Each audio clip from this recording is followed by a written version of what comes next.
Hello दोस्तों, स्वागत है आपका सभी विद्यार्थियों का। आप लोग जान रहे हैं कि पिछले कुछ दिनों से रियल नंबर का थ्योरी चल रहा है। जिसमें आपको सारा कुछ जानने को मिला है ना। आज लगभग 11 सेशन हो चुका है, जिसमें आपका रियल नंबर से रिलेटेड जितना भी थ्योरी था सारा का सारा आपको ख़त्म कर दिया गया है। अब बात आता है कि थ्योरी तो ख़त्म हुआ, पर अब क्या। अब हम लोग क्या करेंगे, क्वेश्चन पर प्रैक्टिस करेंगे। क्वेश्चन पर प्रैक्टिस कैसे किया जाएगा, हम आपको बोर्ड पर क्वेश्चन देंगे और आप उसको पॉज करके खुद से बनाने की कोशिश करेंगे। उसके बाद फिर हम आपको बताएंगे कि कैसे किस पर कौन सा नियम लागू हो करके कैसे कौन सा क्वेश्चन बनाया जा सकता है कि नहीं। तो आइए हम लोग यहाँ पर बिना देर किए हुए क्वेश्चन यहाँ पर बोलते हैं। कंप्यूटर महाशय क्वेश्चन को लगा दें जल्दी सा। देखिए, कंप्यूटर महाशय ने बोर्ड पर आपका क्वेश्चन लगा दिया है। देखिएगा, ये क्वेश्चन जो है ये क्वेश्चन ऑब्जेक्टिव टाइप है। इस क्वेश्चन ऑब्जेक्टिव टाइप में आपको रिक्त स्थान भरने को कहा जा रहा है। क्या कहा जा रहा है, रिक्त स्थान को भरें। पहले हम लोग कुछ ऑब्जेक्टिव कर लेते हैं, क्योंकि हम लोग जानते हैं कि अब एग्ज़ाम में 50% 50% क्या हो गया है, ऑब्जेक्टिव हो गया। इस वजह से हम लोग ऑब्जेक्टिव पर ध्यान देंगे। और ऑब्जेक्टिव जो बनता है हमारे कॉन्सेप्ट पर बनता है ना। कॉन्सेप्ट पढ़िएगा, फुल कोर्स कीजिएगा। ऐसा नहीं केवल क्वेश्चन बनाने पर रहिएगा तो ऑब्जेक्टिव नहीं बन सकता है। आपको जब तक पूरा का पूरा थ्योरी पता नहीं होगा ऑब्जेक्टिव नहीं बना सकते हैं, है कि नहीं। तो जितना भी ऑब्जेक्टिव बनाना है तो हमने पहले ही थ्योरी को कवर कर चुके हैं। यहाँ पर पहुँच रहे हैं हम लोग प्रैक्टिस सेशन में। तो प्रैक्टिस में हम लोग यहाँ पर जानेंगे। तो सबसे पहला क्वेश्चन है कि धन पूर्णांक p अभाज्य होगा यदि p में केवल डैश और डैश से भाग लगे। यानी कहने का मतलब है कोई संख्या को अभाज्य कब कहते हैं। हमने पिछले क्लास में पढ़ाया या फिर थ्योरी क्लास में पढ़ाया कि किसी भी संख्या को अभाज्य संख्या तब कहेंगे जब वह एक और खुद से कट जाए, है ना। अभाज्य संख्या तब कहते हैं जब वह पॉजिटिव हो, एक से बड़ा हो, है ना, एक से कटे और खुद से कटे। केवल और केवल एक और खुद से कटे, दूसरों से अगर नहीं कटता है तो अभाज्य कहेंगे, अगर दूसरों से कट जाता है तो भाज्य कहेंगे। यानी कहने का मतलब यहाँ पे ये हो गया कि धन पूर्णांक p, यानी यहाँ पे कोई संख्या है, किसी धन पूर्णांक को अभाज्य तब कहेंगे जब वह केवल एक और p से भाग लेगा। p से कहने का मतलब है कि p के जगह पे अगर 2 है, धन पूर्णांक 2 है तो उसमें एक और 2 से ही भाग लगे। धन पूर्णांक अगर 3 है तो उसमें एक और 3 से ही भाग लगे। धन पूर्णांक अगर 5 है तो उसमें एक और 5 से ही भाग लगे। उसके अलावा दूसरा कोई संख्या से भाग ना लगे, तब हम उसको कहेंगे अभाज्य संख्या। अब मान लेते हैं कि यहाँ पर p के जगह पे अगर 6 रह जाता तो आप गौर कीजिए, 1 से भी कटता, हाँ 6 से भी कटता, एकदम सही, 2 से भी तो कटता 6, 3 से भी तो कटता 6। इसलिए 6 एक अभाज्य संख्या ना होकर के भाज्य संख्या है। जबकि अभाज्य संख्या क्या होता है, 1 से कटता है और केवल खुद से कटता है। क्लियर है, पहला 1 नंबर ऑब्जेक्टिव आपका क्लियर हुआ। दूसरा क्या कहता है, डैश संख्या को अभाज्यों के गुणनफल के रूप में लिखा जा सकता है।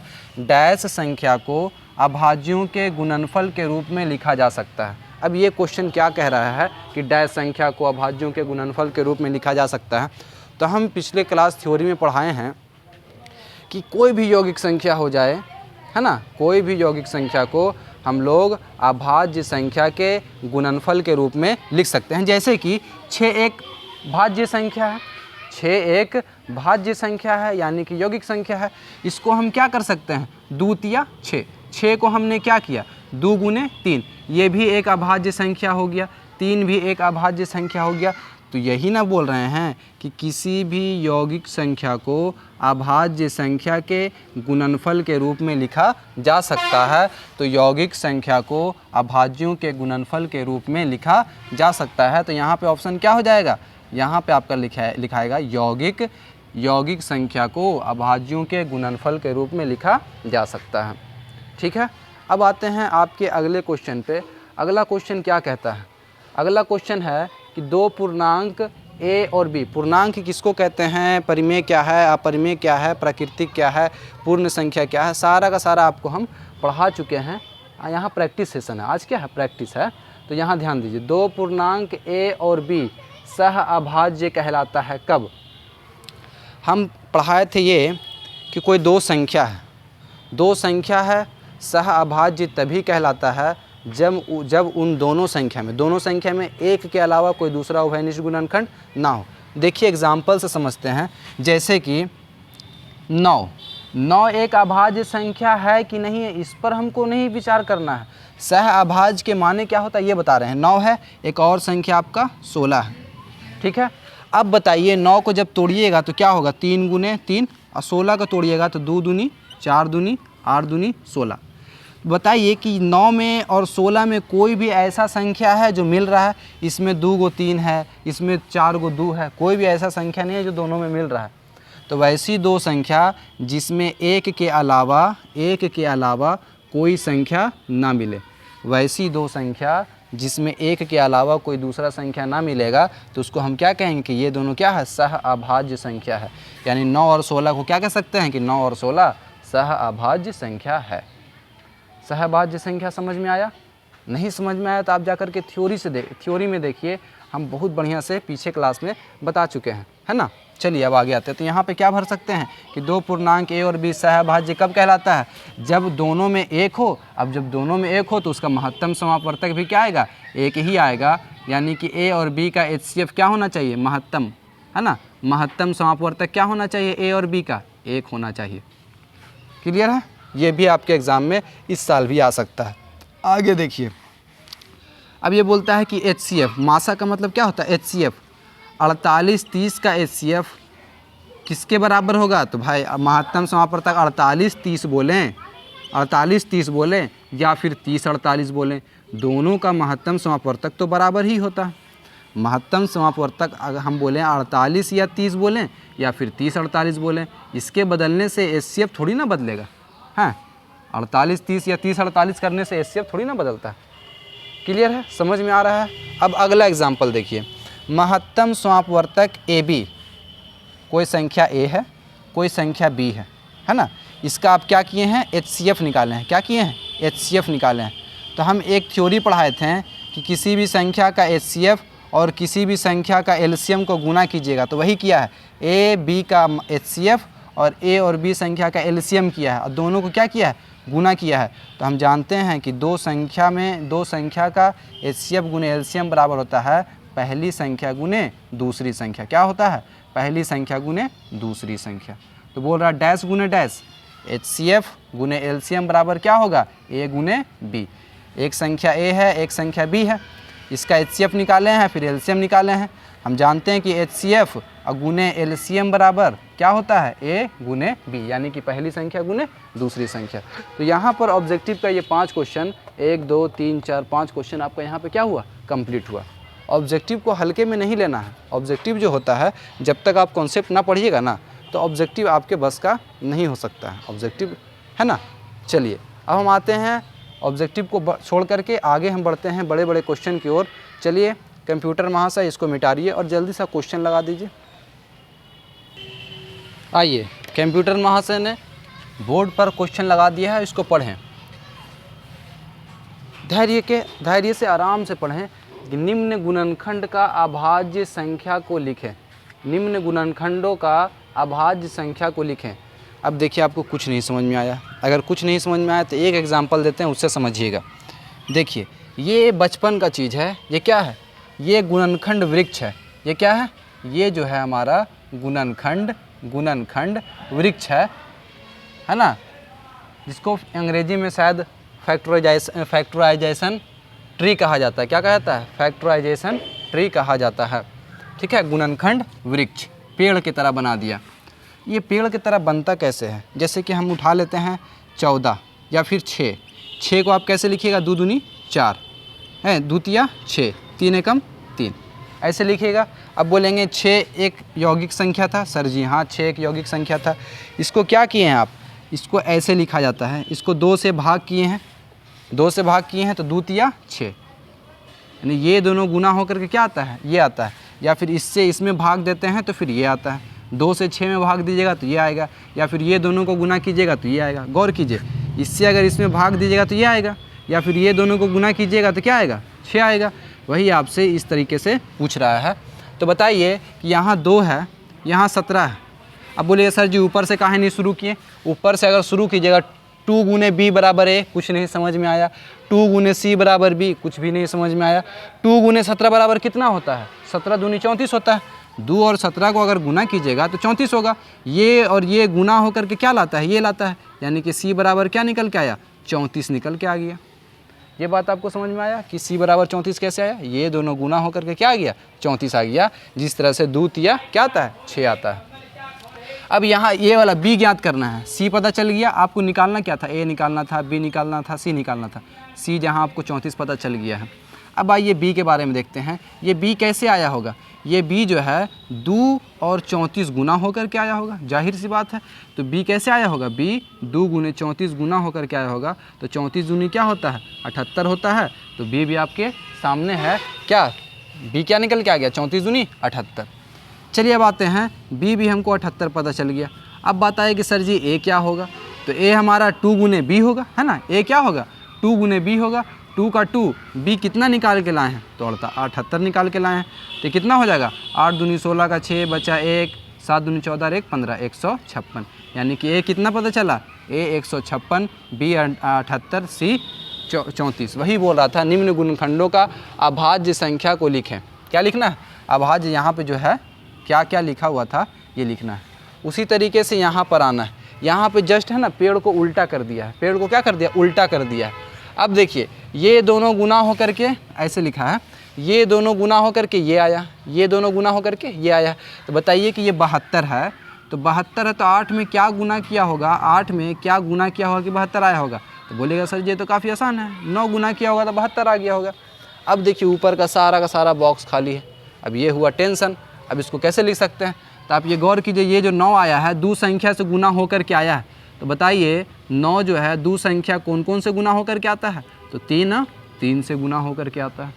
क्लियर है? अब बात आया 8 कितने संख्या से गुना होकर के आया? 1 संख्या, 2 संख्या और 3 संख्या। 3 संख्याओं से 8 गुना होकर के आया है। तो कौन से 3 संख्या से गुना होकर के 8 आ सकता है? ये 2 से 8 आ सकता है। तो सारा का सारा हम क्या किए? अभाज्य संख्याओं को लिख दिए।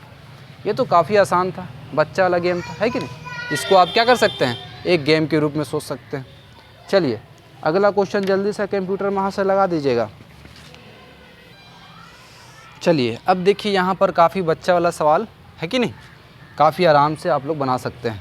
पहले वीडियो को पॉज करके एक बार खुद से बनाने का कोशिश कीजिए। सारा का सारा क्वेश्चन है, सारा का सारा खुद से बनाने की कोशिश कीजिए। उसके बाद फिर हम तो बताने लायक है ही हैं, हम तो बता ही देंगे। चलिए हम यहाँ पर शुरू, वीडियो पॉज करके पहले बना लीजिए। चलिए बताते हैं। अब देखिए 124 का अभाज्य गुणनखंड करना है। हम अभाज्य गुणनखंड के बारे में जस्ट पिछले क्लास में ही बताए हैं कि अभाज्य गुणनखंड होता क्या है। किसी भी संख्या को, किसी भी यौगिक संख्या को अभाज्य संख्या के गुना के रूप में तोड़कर लिखना ही अभाज्य गुणनखंड कहलाता है। क्या बोलें? सुनिए फिर से ध्यान से। किसी भी यौगिक संख्या को अभाज्य संख्या के गुना के रूप में तोड़ करके लिख देना ही अभाज्य गुणनखंड कहलाता है। अभाज्य गुणनखंड करने का क्या तरीका है? एकदम आसान सा, बचपन से करते आ रहे हैं हम लोग। 124 लिखा है तो अभाज्य संख्या पहले 2 से लगाएंगे, 2 छके 12, 2 दूनी 4, फिर 2 से लग रहा 2 तिया 6, 2 एकम 2, फिर 31 किससे लगेगा? आप सोचिए 31 किससे लगेगा? तो बता दें 31 किसी से नहीं लगेगा, क्योंकि 31 क्या है? एक अभाज्य संख्या है, और अभाज्य संख्या तो दूसरों से कटता नहीं है। अभाज्य संख्या चाहे एक से कटेगा चाहे खुद से कटता है। तो यही आपको ध्यान देना है कि अभाज्य संख्या कहते किसको है। जानना है तो थ्योरी पढ़िए, अगर पता है तो फिर आप बनाइए यहाँ पर क्वेश्चन, ठीक है। तो 31 चूँकि एक अभाज्य संख्या है, तो अभाज्य संख्या तो एक और खुद से ही कटता है, तो यहाँ पर हम इसको खुद से ही लगा देंगे। हो गया इसका अभाज्य गुणनखंड। तो इसको हम कैसे लिख सकते हैं कि 124 का अभाज्य गुणनखंड 2 गुने 2 गुने 31 होता है। आप इसको पावर के फॉर्म में भी लिख सकते हैं कि 2 को 2 है तो 2 पर पावर 2 गुने 31। ये बात समझ में आया? जल्दी से देखिए, हम बढ़ते हैं दूसरे क्वेश्चन की ओर। चलिए आइए, दूसरा क्वेश्चन क्या है? दूसरा क्वेश्चन में भी लगा करके देखिए, क्या ये 2 से लगेगा? लास्ट में 6 है, एकदम 2 से लगने वाला है। 2 से लगा दीजिए, 2 से लगाइएगा तो 2 सते 14 हो गया। 15 था, 14 लगाएं, बचा 1, एक बचा तो एक गया 6 के साथ, तो 2 8 16, ठीक है। 2 तिया 6, 2 तिया 6 हुआ, एक बचा तो उधर गया 2 9 18, ठीक है। अब यहाँ गौर कीजिए, ये 39 आया, क्या 39 किसी से लग सकता है? हाँ भाई 39 तो आसान है, 3 और 9 यानी कि 3 से लगने वाला है। 3 एकम 3 और 3 तिया 9। अब बात आया 13 किससे लगेगा? 13 तो एक अभाज्य संख्या है और अभाज्य संख्या केवल एक से और खुद से ही कटता है, तो हम लोग खुद से लगा देंगे। 13 एकम 13, समझ में आया? तो हम यहाँ पे इसको क्या लिख सकते हैं कि 156 का जब अभाज्य गुणनखंड किए तो 2 गुने 2 गुने 13 गुने 3 गुने 13 आया, यानी 2 पर पावर 2 गुने 3 पर पावर 1 और 13 का पावर 1। क्या आपको समझ में आया? समझ में आया? समझ में आया तो आगे की ओर बढ़ते हैं। 140 का करना है, तो 140 का कैसे होगा? 2 सत्ते 14 का 0 है ना, 2 सत्ते 14 का 0, 2 तिया 6, 2 पचे 10 है ना, 5 सत्ते 35, 7 एकम 7। 140 का क्या हो गया? 2 गुने 2 गुने 5 गुने 7। आप खुद से बनाइए, बाकी बताने के लिए कोई क्वेश्चन प्रॉब्लम कर रहा है तो हम तो बता ही रहे हैं, है कि नहीं? एक बार खुद से प्रैक्टिस करें, मैथ क्या प्रैक्टिस का चीज़ है कि नहीं? एक बार खुद से प्रैक्टिस करें। चलिए अब आगे आते हैं 5005 में, है ना। 5005 किससे लगने वाला है? आप इसको 2 से लगाइए, चूँकि लास्ट में देखिएगा 5 है, लास्ट में अगर 2 4 6 8 या फिर 0 रहता तो 2 से लग जाता, यानी कि ये 2 से नहीं लगेगा, छोड़िए हटाइए। 3 से लगेगा क्या? तो हम बताए थे क्लास में कि 5 और 5 10 अंकों का जोड़ अगर 3 से कटता है तो पूरा का पूरा संख्या भी 3 से कटता है। यहाँ तो ऐसा नहीं हुआ, चूँकि 10 आया, 10 3 से कटता नहीं है, इस वजह से ये पूरा का पूरा संख्या भी 3 से नहीं कटेगा। 4 अंतिम का 2 अंक कटना चाहिए, 4 से नहीं कटा, यानी कि पूरा का पूरा संख्या से नहीं कटेगा। 5 से कटेगा क्या? हाँ 5 से तो कटेगा आराम से, 5 एकम 5, 0 का 0, 0 का 0, 5 एकम 5। अब देखिए ये 1001 किससे कटेगा? 1001 किससे कटेगा? क्या 5 से कटेगा? नहीं। 6 से हमको लगाना नहीं, चूँकि बोला है हमको कि अभाज्य संख्या के गुना के रूप में लिखें। यहाँ तो 6 एक भाज्य संख्या, 6 एक भाज्य संख्या हो जाएगा, 6 से लगाएंगे ही नहीं। 7 से लगा करके देखते हैं, तो 7 एकम 7, 3 बचा तो इसमें गया 30 हो गया, 7 चौके 28, 2 बचा 1 में गया तो 7 तिया 21, चलिए लग गया। अब देखिए ये क्या लगेगा? हाँ ये लग जाएगा किससे? 11 से। 11 एकम 11, 11 तिया 33, 13 एकम 13। इस तरीके से आपको भी लगा करके देखते जाना है। अब आइए 32,760 का कैसे बनेगा? 32,760 का कैसे बनेगा? 2 से लगेगा क्या? हाँ 2 एकम 2, 2 छके 12 है ना, 2 तिया 6, 2 अठी 16, 0 का 0 है ना, 2 एकम 2, 2 छके 12, 2 तिया 6, 2 अठी 16, 0 का 0, 2 अठी 16, 2 एकम 2, 2 9 18, 0 का 0, 2 चौके 8, 2 चौके 8 लगा दिए। अब बात आया 1 में लगा नहीं, अब 9 भी उतारिएगा, डबल डबल अंक उतार रहे हैं, जब डबल डबल अंक उतार रहे हैं तो 0 उतारिएगा, उसके बाद ना लगाइएगा। 2 9 18, 19 था, 18 लगाएं, एक 10 के 0 के साथ गया तो 2 पचे 10। अब ये वाला किससे लगेगा? देख लीजिए, क्या ये 3 से लगेगा? 5 और 4 9, 9 9 18, 18 3 से कट जाता है, इस वजह से ये पूरा का पूरा संख्या भी 3 से कट जाएगा। आपको कटने का नियम हम पिछले क्लास में बता दिए हैं, ठीक है, बार बार बोल रहे हैं। थ्योरी आप देख लें, 3 एकम 3, 1 बचा इसमें गया तो 10 हुआ, 10 में लगा सकते हैं 3 तिया 9, फिर 1 बचा तो 9 के पास गया, 9 के पास गया तो 3 छके 18, फिर 1 बचा तो 5 के पास गया तो 3 पचे 15, ठीक है। अब ये देखिए क्या ये 3 से कटता है? तो 3 1 4, 4 6 4 10, 10 5 15, ये पूरा संख्या अंकों का योग 15 आ रहा है और 15 3 से कटता है, पूरा का पूरा संख्या भी 3 से कटेगा, तो क्या हो जाएगा? 3 चौके 12, 1 इसमें गया, 3 पचे 15, फिर 3 पचे 15। चलिए ये अब क्या चीज़ से लगेगा? 5 4 9, 9 5 14, 3 से लगता है 14 नहीं, यानी कि पूरा का पूरा संख्या भी 3 से नहीं कटेगा। अब बात आया 4 से कटेगा क्या? 5 से, हाँ 5 से कट जाएगा, 5 9 45 और 5 एकम 5। ये किससे लगता है? हम लोग 7 के पहाड़ में जानते हैं, 7 एकम 7 और 7 तिया 21, फिर 13 एकम 13, तो 32,760 का अभाज्य गुणनखंड क्या हुआ? 2 के गो है तो 3 गो है तो 2 पर पावर 3, 3 के गो है तो 2 गो है तो 3 पर पावर 2, 5 के गो है तो 1 गो है तो 5 पर पावर 1, 7 के गो है तो 1 गो है तो 7 पर पावर 1, 13। ये क्या हो गया? 32,760 का क्या हो गया? अभाज्य गुणनखंड हो गया।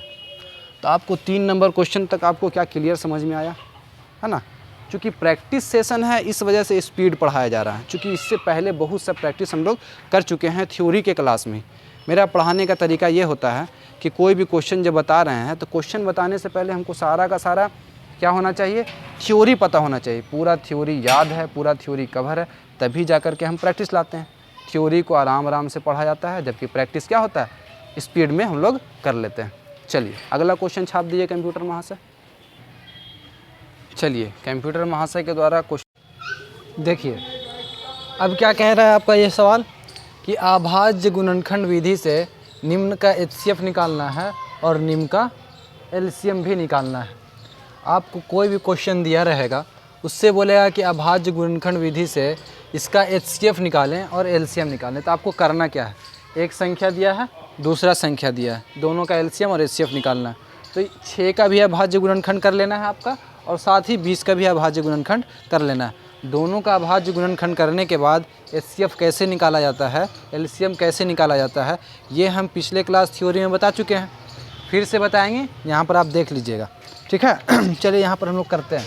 इसका अभाज्य गुणनखंड कीजिए, 2 तिया 6, 3 एकम 3, 20 का करेंगे तो 2 दहें के 20, 2 पचे 10, 5 एकम 5, यानी कि 6 का जब अभाज्य गुणनखंड किए हैं तो 2 पर पावर 1 और 3 पर पावर 1। कहने का मतलब हुआ कि 2 एगो है और 3 एगो है। उसके बाद 20 को अगर लिखा जाए तो 2 गो 2 है तो 2 पर पावर 2 गुने 5 पर पावर 1। LCM क्या है और HCF क्या है देखिएगा। LCM जो होता है, LCM सभी अभाज्य संख्याओं का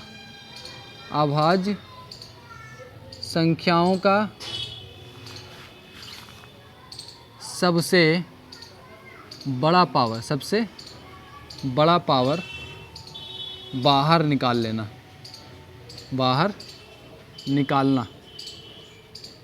जब आप किसी के गुणनखंड में से सभी अभाज्य संख्याओं का, जितना भी अभाज्य संख्या उसके गुणनखंड में दिख रहा है, उन सभी अभाज्य संख्याओं का सबसे बड़ा पावर अब जब बाहर निकाल लेते हैं, वही हमारा क्या होता है, LCM होता है।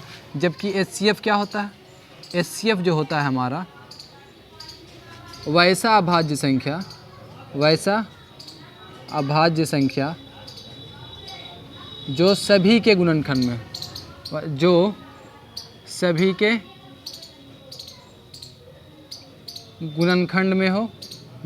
में हो, उसका सबसे छोटा पावर निकाल लेना, उसका सबसे छोटा पावर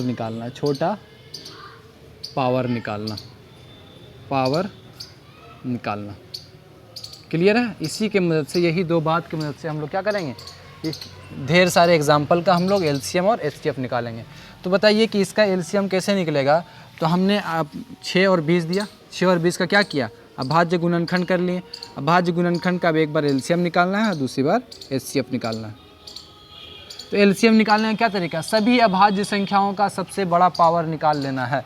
तो बताइए यहाँ पे हमको कौन कौन सा अभाज्य संख्या दिख रहा है, हमको 2 दिख रहा है। हमको कौन कौन सा अभाज्य संख्या दिख रहा है, 2 दिख रहा है, और क्या दिख रहा है, 3 दिख रहा है, और क्या दिख रहा है आपका, 5 दिख रहा है। ठीक है। तो LCM निकालने के लिए सभी अभाज्य संख्याओं का सबसे बड़ा पावर निकाल लेते हैं। तो बताइए कि 2 एक अभाज्य संख्या, 2 का सबसे बड़ा पावर कौन है, 2 पर पावर 1 है कि 2 पर पावर 2 है। तो बोलिएगा सर जी 2 पर पावर 2 बाहर निकाल लीजिए। 3 का सबसे बड़ा पावर, क्या 3 पर पावर 1 है, क्या 3 पर पावर 1 से भी बड़ा कोई है 3 के पावर में, नहीं। तो 3 का पावर 1 निकाल लीजिए। क्या 5 से भी बड़ा है कोई, 5 पावर 1 से ही बड़ा, नहीं। तो सबसे बड़ा पावर 5 का 1 है। 2 का सबसे बड़ा पावर 2, 3 का सबसे बड़ा पावर 1 और 5 का सबसे बड़ा पावर भी 1 है। ये हमारा क्या हो गया, गुना कर दीजिए, 2 दूनी 4 गुने 3 गुने 5, 4 तिया 12 और 12 पचे 60। यानी कि 6 और 20 का जो हमारा LCM हो गया है, क्या हो गया, 60। आप बचपन के तरीके से भी अगर निकालें 6 और 20 का LCM, तो 2 तिया 6, 2 दहें के 20, है ना। कितना आ जाएगा, 2 गुने 3 गुने 10, 3 दूनी 6, 6 दहें के 60। चाहे आप इस तरीके से निकालिए, चाहे आप बचपन के तरीके से निकालिए, LCM हमेशा क्या होगा, 6 और 20 का 60 ही होगा। अब बात करते हैं HCF का। HCF तो हम पहले पढ़ चुके हैं, एक मेथड जिसको भाग एल्गोरिथम कहते हैं। पर यहाँ पे कौन सा है, यहाँ पर अभाज्य गुणनखंड करना है, और अभाज्य संख्याओं में जो सब में है, जो वैसा अभाज्य संख्या को बाहर निकालना है सभी के गुणनखंड में हो, जो सभी के गुणनखंड में हो, उसका सबसे छोटा पावर निकाल लेना है। अब यहाँ देखिए, यहाँ पे आप गुणनखंड किए हुए हैं, तो बताइए कौन सा ऐसा अभाज्य संख्या जो सब में है। तो बोलेगा सर 2 सब में है। यानी कि 2 बाहर निकलेगा। क्या 3 सब में है? नहीं, तो 3 बाहर नहीं निकलेगा। क्या 5 सब में है? तो 5 भी बाहर नहीं निकलेगा। जो सब में रहेगा उसको बाहर निकालना है, जो सब में नहीं रहेगा उसको बाहर नहीं निकालना है। पहला बात ये हो गया। दूसरा बात ये, जो सब में है उसका सबसे छोटा पावर को बाहर निकालना है, जो सब में है उसके सबसे छोटे पावर को बाहर निकालना है। तो निकालिए ना, कौन सब में है? 2 सब में है, उसका सबसे छोटा पावर कौन है? 2 पर पावर 1 है कि 2 पर पावर 2 है? तो बोलिएगा 2 पर पावर 1, यानी कि इसका HCF क्या हो गया? 2 हो गया। यानी कि 6 और 20 का LCM 60 और HCF कितना हो गया है? 2 हो गया। क्लियर, समझ में आया? ठीक है, तो कंप्यूटर वहाँ से अगला क्वेश्चन जल्दी से लगा दीजिए। देखिए अगला क्वेश्चन क्या है, 17 और 25। अब बोलिएगा सर जी 17 और 25 इसका LCM और HCF निकालना है, तो कैसे निकालते हैं? 17 का भी और 25 का भी आपको क्या करना है? अभाज्य गुणनखंड करना है। 17 एकम 17 और 5 पचे 25, 5 एकम 5। 17 का अभाज्य गुणनखंड को ऐसे लिख लेंगे कि 17 का पावर 1 गुने 1। 25 को क्या लिख सकते हैं कि 5 पे पावर 2 और गुने 1। 2 को 5 है तो 5 पे पावर 2 हो गया, गुने 1 हो गया। अब देखिए हम लोग क्या निकालते हैं, एक बार LCM निकालेंगे और एक बार HCF निकालेंगे। एक बार LCM और एक बार HCF। LCM निकालने वक्त हमको क्या देखना होता है? सभी अभाज्य संख्याओं का सबसे बड़ा पावर निकाल लेना है। कौन कौन सा अभाज्य संख्या दिख रहा है हमको? 17 दिख रहा है, हमको 5 दिख रहा है। क्या बोलता है? सभी अभाज्य संख्याओं का सबसे बड़ा पावर। तो 17 का सबसे बड़ा पावर इसमें कौन सा दिख रहा है? तो 17 का सबसे बड़ा पावर 17 का पावर 1 ही है। 5 का सबसे बड़ा पावर कौन है? तो 5 का सबसे बड़ा पावर 5 पे पावर 2 ही है, तो निकल गया। तो 17 और गुने 25, तो क्या हो जाएगा इसका गुणनफल? 25 दें के 250, 25 सत्ते 175, तो क्या हो जाएगा? 5 7 5 12 का 2, हाथ में बचा 1, 425। यानी कि 17 और 25 का LCM क्या हो गया? 425 हो गया। जबकि HCF क्या होगा? HCF कैसे निकलता है? देखिए, वैसा अभाज्य संख्या जो सभी के गुणनखंड में हो, वैसा अभाज्य संख्या जो सभी के गुणनखंड में हो। क्या 17 सभी में है? 17 सभी में नहीं है। क्या 5 सब में है? नहीं, 5 सब में नहीं है। तो कोई ऐसा संख्या नहीं है जो सब में है, एक को छोड़ करके। तो एक हमारा क्या हो गया? सब में कौन है? एक है, तो एक हमारा क्या हो गया? HCF हो गया। ये हमारा दूसरा क्वेश्चन भी यहाँ पे क्या हुआ? ख़त्म हो गया। समझ में आ रहा है कि नहीं आ रहा है बताइए?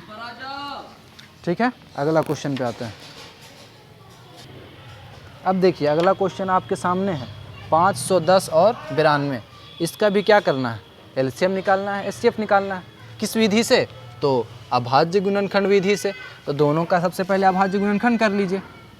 2 दूनी 4, 2 पचे 10 और 2 पचे 10।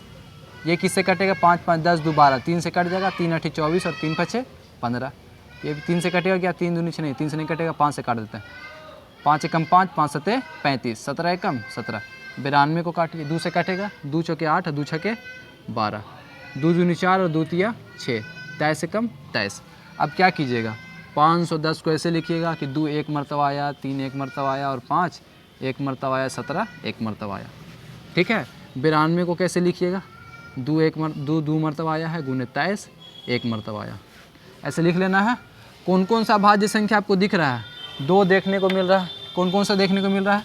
2 देखने को मिला, 3 देखने को मिला, 5 देखने को मिला, 17 देखने को मिला और 23 देखने को मिला। ये सारा अभाज्य संख्या आपको गुणनखंड में देखने को मिल रहा है। चलिए LCM निकालिए। LCM हम लोग कैसे निकालते हैं बताइए जल्दी से। LCM कैसे निकालते हैं?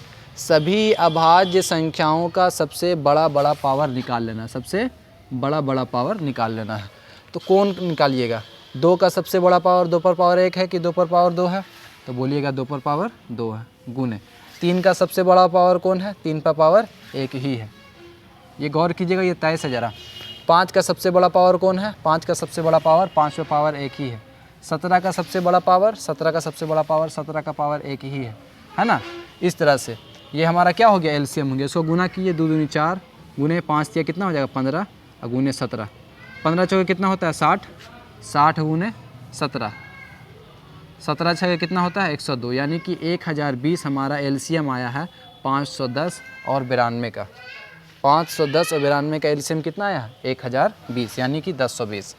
अब हमको निकालना है HCF। तो HCF कैसे निकलता है ये बताइए।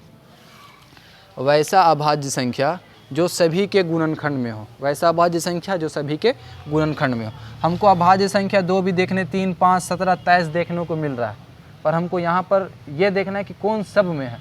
तो क्या 2 सब में है? तो हाँ सर जी 2 सब में है।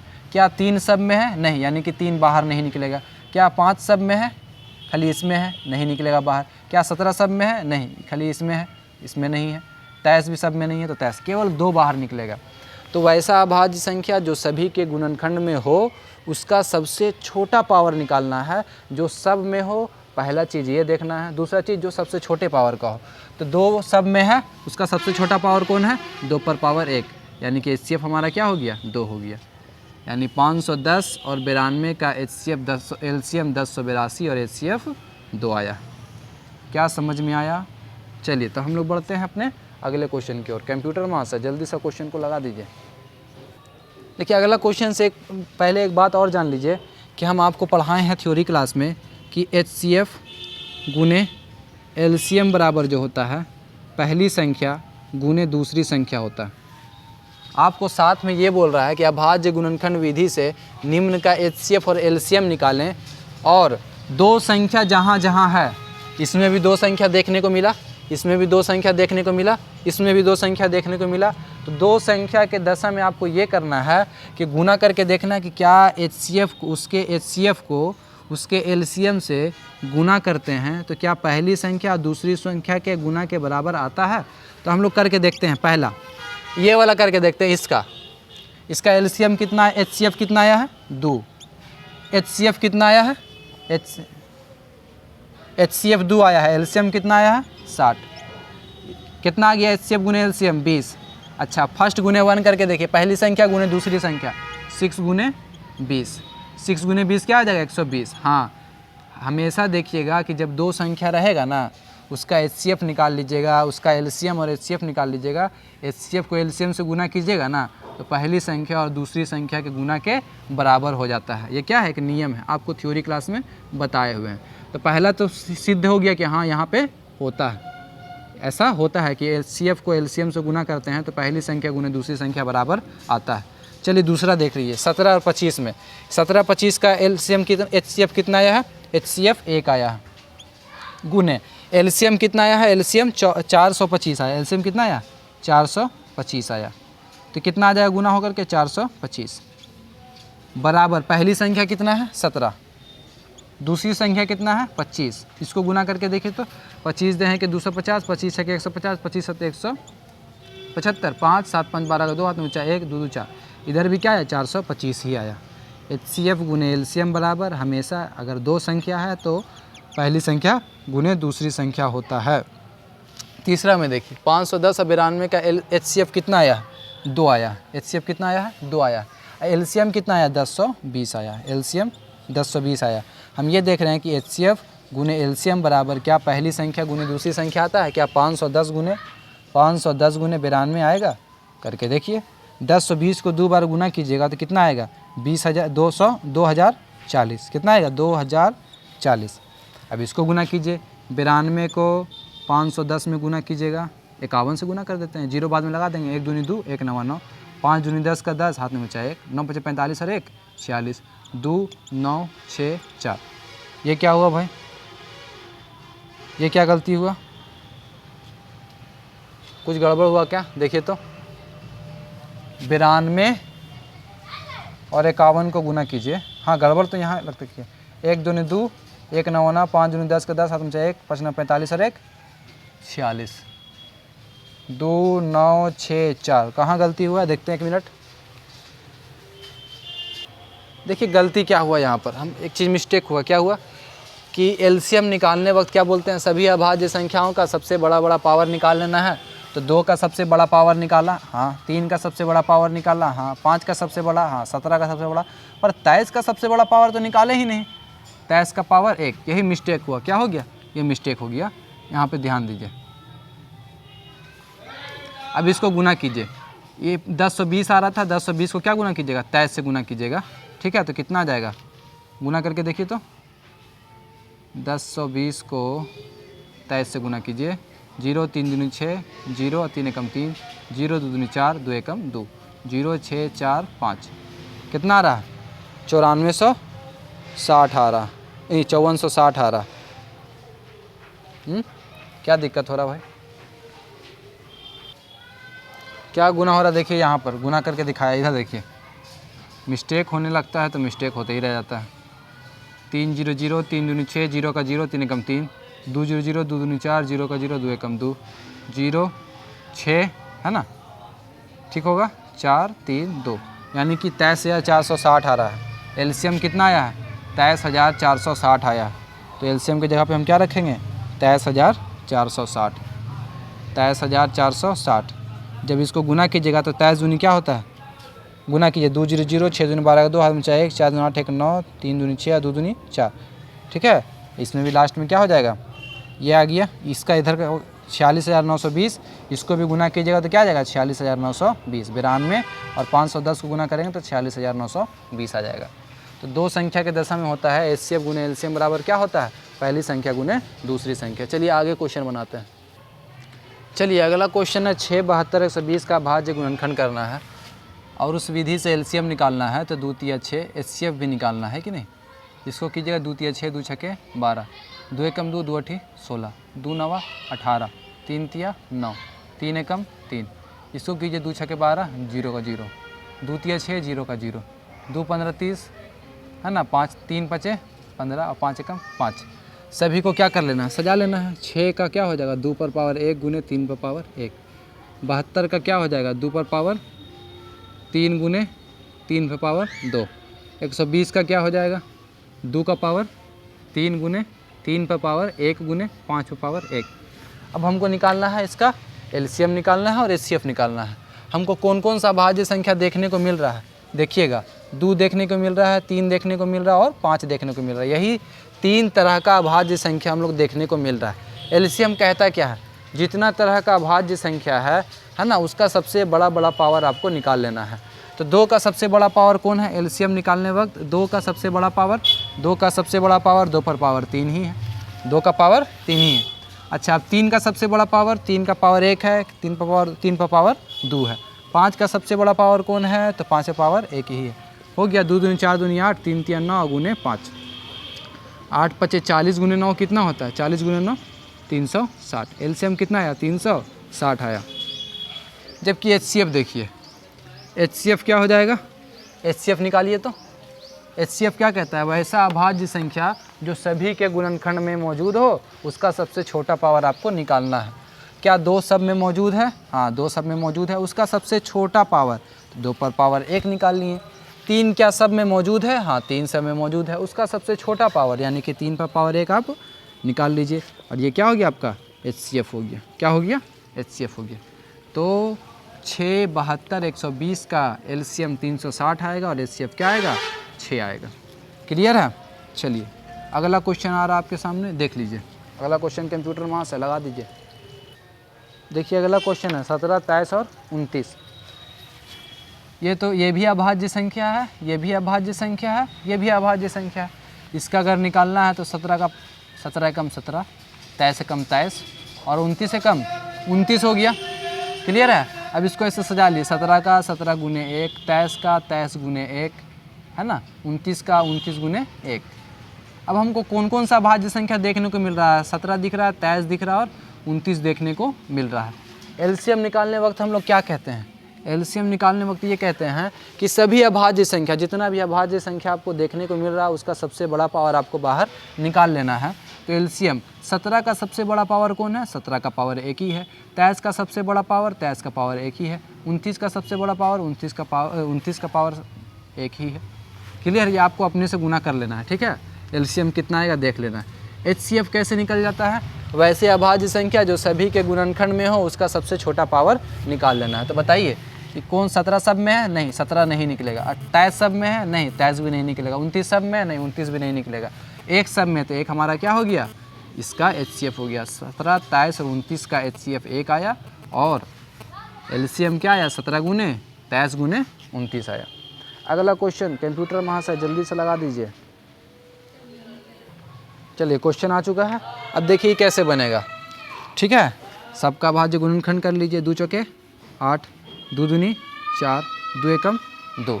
इसका भाज्य गुणनखंड कर लीजिए, 3 3 9 3 एकम 3, 25 25, 5 एकम 5। क्या लिखिएगा आप?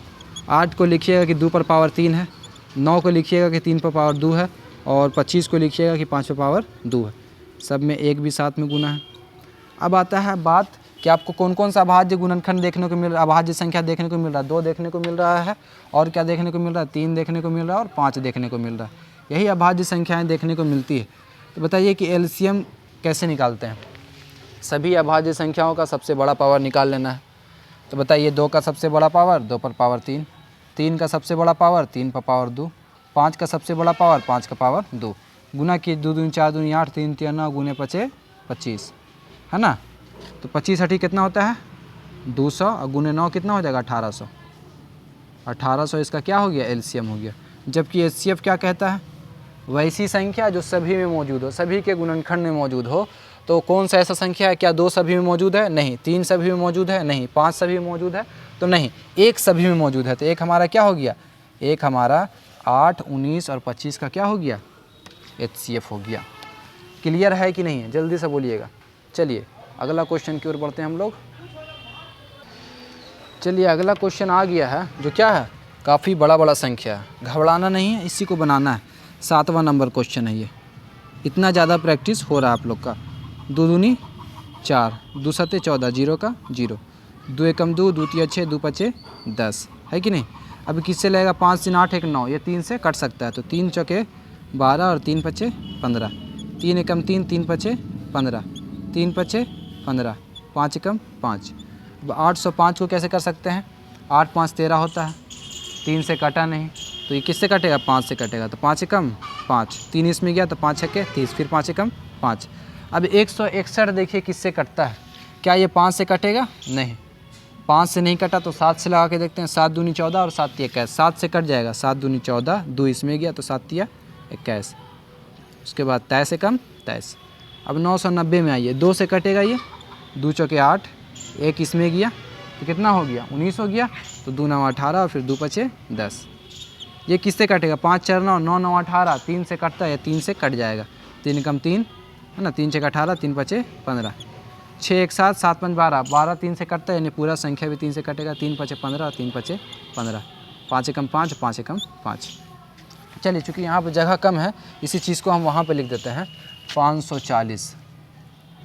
540 में क्या गो है, 2 गो 2, 3 गो 3, 2 पर पावर 2, 3 पर पावर 3 और गुने 5 पर पावर 1 हो गया। 805 को आप क्या लिख सकते हैं, 1 5 1 7 और 1 23, 5 पर पावर 1, 7 पर पावर 1 और 23 पर पावर 1। अच्छा 990 को क्या लिख सकते हैं,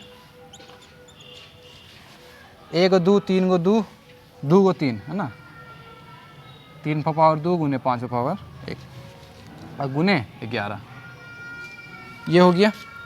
ठीक है, अब बताइए आप हमको कि कौन कौन सा अभाज्य संख्या आपको देखने को मिल रहा है। बताइए, 2 देखने को मिल रहा है, 3 देखने को मिल रहा है, 5 देखने को मिल रहा है, 7 देखने को मिल रहा है ना, 11 देखने को मिल रहा है और 23 देखने को मिल। इतना सारा अभाज्य संख्या आपको, इतना सारा गुणनखंड में देखने को मिल रहा है। चलिए एलसीएम निकालने वक्त क्या कहते हैं आप लोग, धैर्य से। एलसीएम क्या कहते हैं, सभी अभाज्य संख्याओं का सबसे बड़ा पावर निकाल लेना है। तो 2 का सबसे बड़ा पावर कौन है, खोजिए। 2 का सबसे बड़ा पावर 2 पर पावर 2 है, 3 का सबसे बड़ा पावर 3 पर पावर 3 है, 5 का सबसे बड़ा पावर 5 का पावर 1 है, 11 का सबसे बड़ा पावर 11 का पावर 1 है, और 23 का सबसे बड़ा पावर 23 का पावर 1 है, 7 का सबसे बड़ा पावर 7 का पावर 1 है। ये सारा गुना कर लीजिएगा, यही आपका क्या होगा, एलसीएम होगा। जबकि एचसीएफ क्या होता है, देखिए यहाँ ध्यान दीजिए। एचसीएफ होता है वैसा अभाज्य संख्या जो सभी के गुणनखंड में हो, उसका सबसे छोटा पावर निकालना। तो बताइए, क्या 2 सब में है, नहीं। 2 सब में नहीं है। क्या 3 सब में है, 3 सब में नहीं है। 5 सब में है, हाँ 5 देखिए यहाँ भी है, यहाँ भी है, यहाँ भी। तो 5 का सबसे छोटा पावर 5 पावर 1 निकालनी। क्या 7 सब में है, नहीं। 2 नहीं था, 3 नहीं था, 5 था, 7 नहीं था, 11 नहीं है और 27 नहीं है। यानी कि इसका एचसीएफ क्या हो गया, 5 हो गया। यानी कि 540, 805 और 990 का एचसीएफ 5 और एलसीएम क्या है, इसका मल्टीपल क्या होगा आपका, एलसीएम।